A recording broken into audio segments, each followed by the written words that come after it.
Hi. Thought I'd get you to join me for my morning coffee. This is Grandpa in the middle of nowhere, a very remote area of Canada. We're all sick of talking about the virus, so I wanted to talk about virus synthesizers. All the different models, what they are not, what they do, how they compare, different features. Just want to give you some insights on how they differ and which one might be right for you.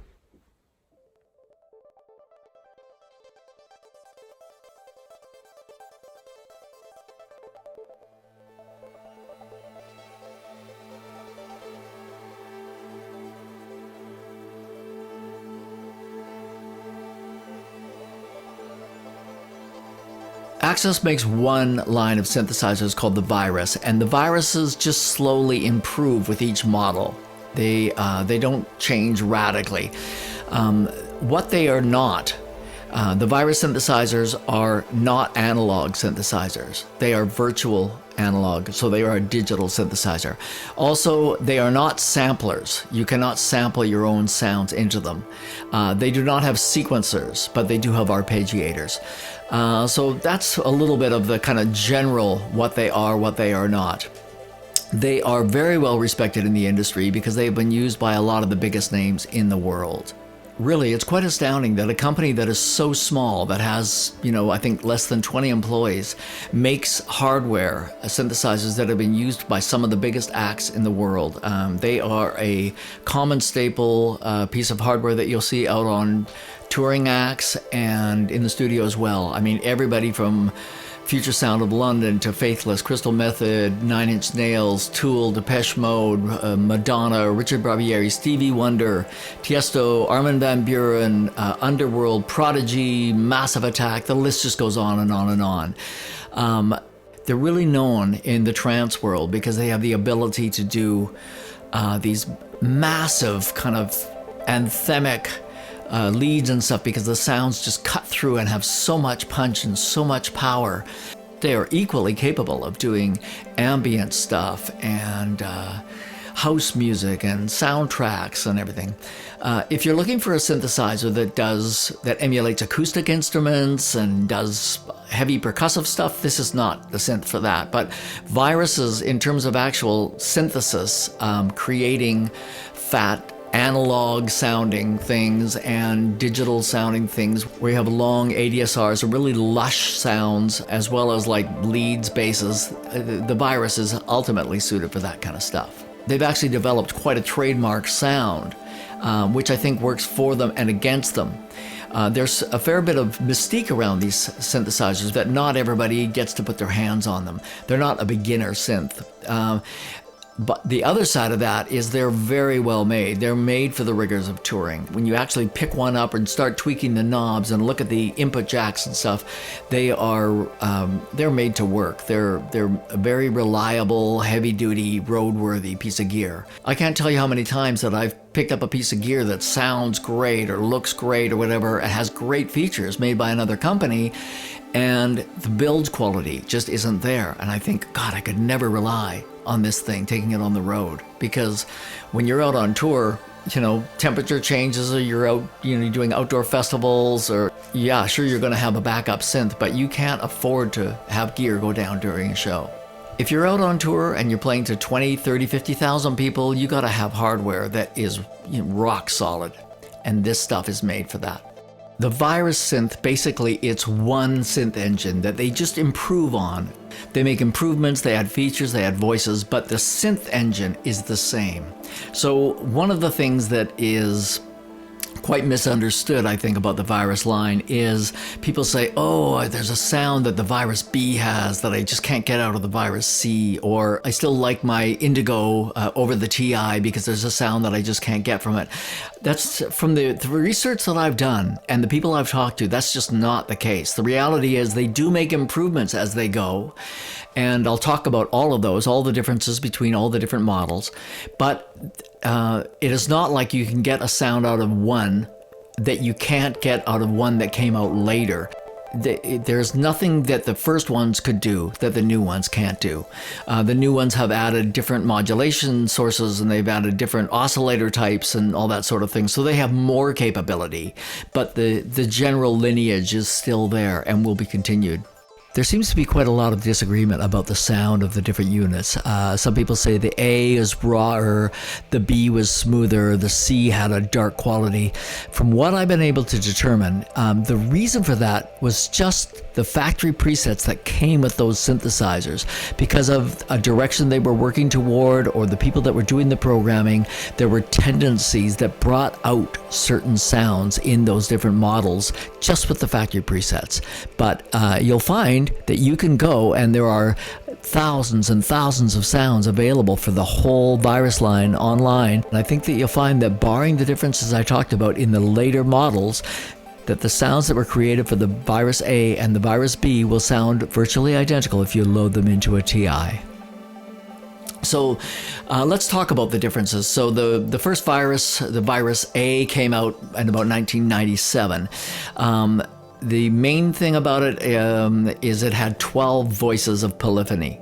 Now, what Virus has done that almost no company has ever really pursued is this idea of that this piece of hardware is not just a synthesizer. It is a sound module.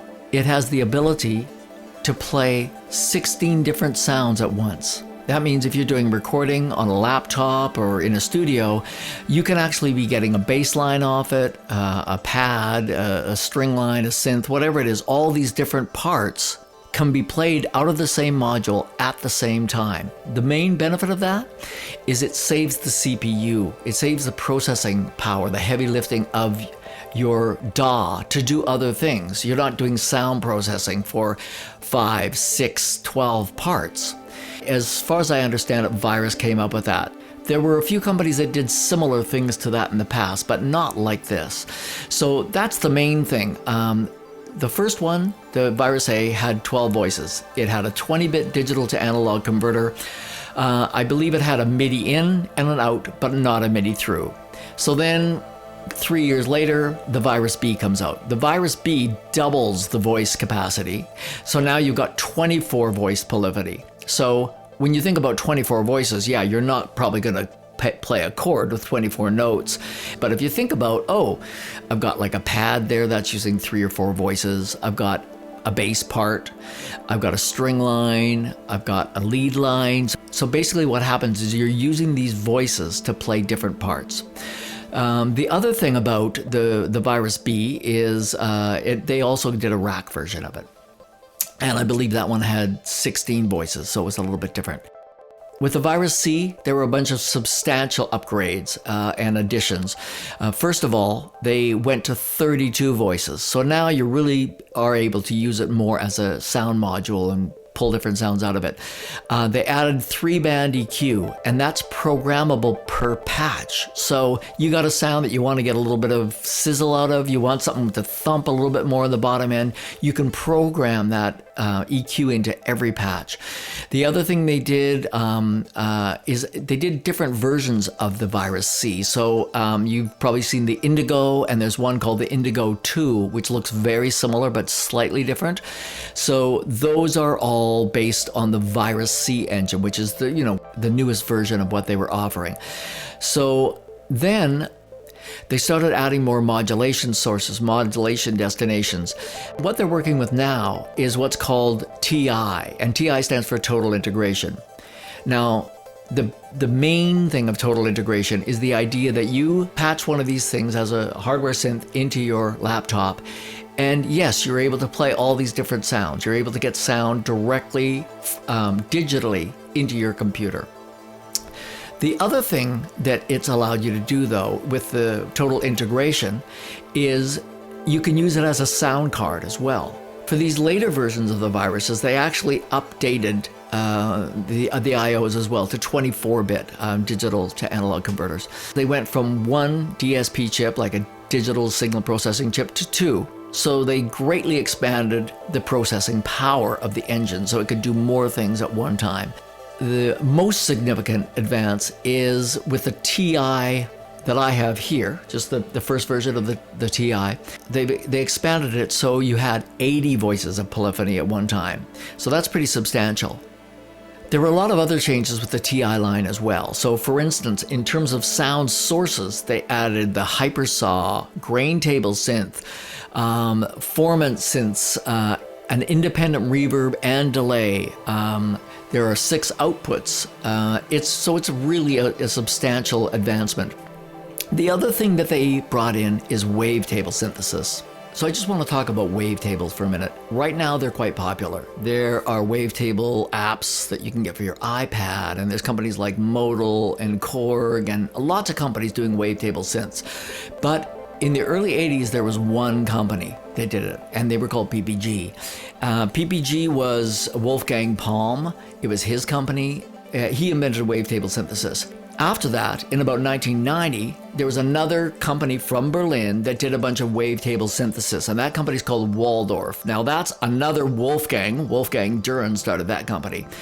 So Access Virus, starting with the TI, they started to include wavetables. There's 99 of them on this synthesizer. Most people don't realize that at that time, that was quite rare. For some reason, it was only these companies from Berlin that were doing wavetable stuff. There were a couple of other companies like Ensoniq that dabbled in it a bit, but it was these 3 Berlin companies that really embraced it. So now you've got the TI. It's got all these new features, the same synth engine as the Virus A, but way more voices. It's got more modulation sources and destinations and more sound sources.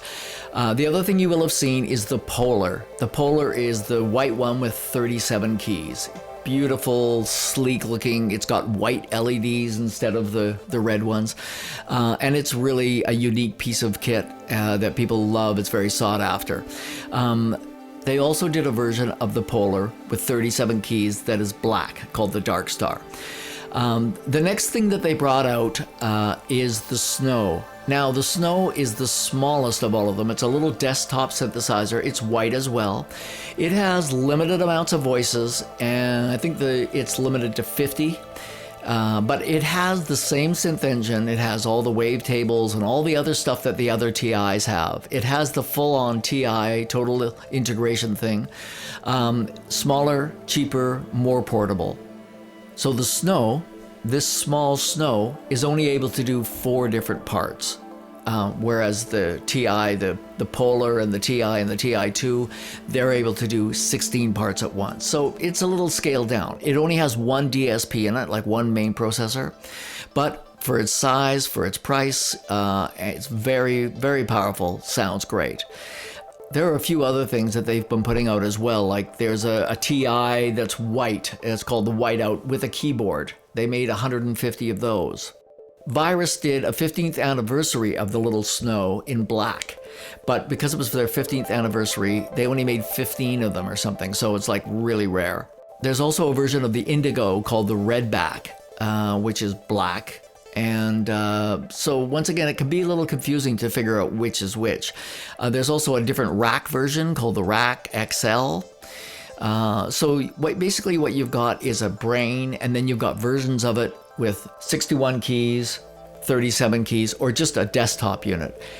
The thing I want to mention about the keyboards is when they have keys, they use, I think it's a Fatar keybed, and it is basically the best feeling keybed out there. On the 61, they are semi-weighted keys, and I believe on the Polar, the 37, they're not. But the keybeds feel amazing, and a lot of people use them as their main controllers because they are so responsive and tight, feel great. The other thing about the T1 version 2, which looks just like the T1, slightly different. You can tell to look at them. If you look at the T1, it's got these wood side panels, and the T1-2, the metal wraps around and the wood is on the front.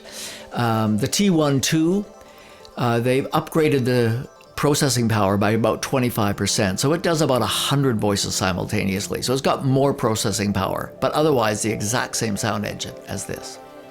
I'm going to mention a few of the other things that are present in all the newest, the TIs, right? So this is the Polar. This is the TI version 1, the TI version 2.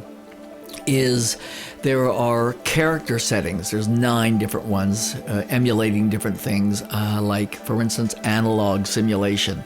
Then there are distortion. There's 25 different distortion settings. Basically, it emulates 6 different stomp boxes. Then there's choruses. There's 6. They define them as 6 different choruses, but one of those is like a rotary speaker, like a Leslie simulator, and the other one is vibrato. Then there are the modulation sources. There are, I think, 38 of them. The destinations, there are 120. There are 99 wavetables, and I've also got like a sonogram analysis of all of the 99, so you can actually find out what those wavetables kind of look like or whatever, sound like. The other things they have, comb filters, ring shifters, ring modulators, a tape echo, a few different types of reverb. And all of these things are programmable per patch. Even if you have 10 or 16 different channels being activated, like different patches being played from your software, from your DAW, each of them will have their own echo and reverb and programmable EQ and all those sorts of things.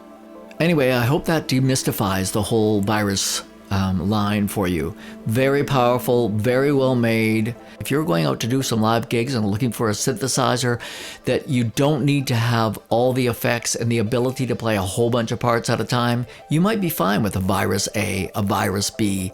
If you're going out to do gigs and you want something that's portable that has all those sounds that you've programmed in it, but don't need all the knobs and switches, you might be fine with one of these little Snows. You can still tweak your patches a little bit, you just don't have all the knobs and switches and feedback. Let's say you take this thing and you want to put it in a rack. Now, you don't want to have all of your ins and outs coming out the top. You want them in the back so you can have a patch. So what you can do is take this apart, and there's a bar inside which has all the inputs and outputs attached to it, and you can flip it 90 degrees so everything's accessible from the back. If you look at this unit, I don't know if you can see in this light, but the holes are already there in this unit. If you don't have a unit that has the holes in it, you can actually buy a rack mount flange that has all the holes. So that way, you want to take this puppy on the road, you'll be able to get all your inputs in for doing a patch, and keep the front of your rack clean. So that's my Virus overview. The next one I'm going to do, I think I'm going to do a little bit more about the sounds, because there are a lot of great sounds that these synths are capable of, which are not really well known. They're really known for the big punchy leads and bass and stuff like that, but there's a lot of subtlety available, especially with the newer effects and stuff like that. So the next video I do, I'm going to showcase like some of the lesser known sounds and features. I hope that helps to explain the differences between the different models and demystify them a little bit. Hey, they call me Grandpa. Thanks for watching. Hit subscribe if you're interested. A virus that doesn't require a mask. Gotta love it.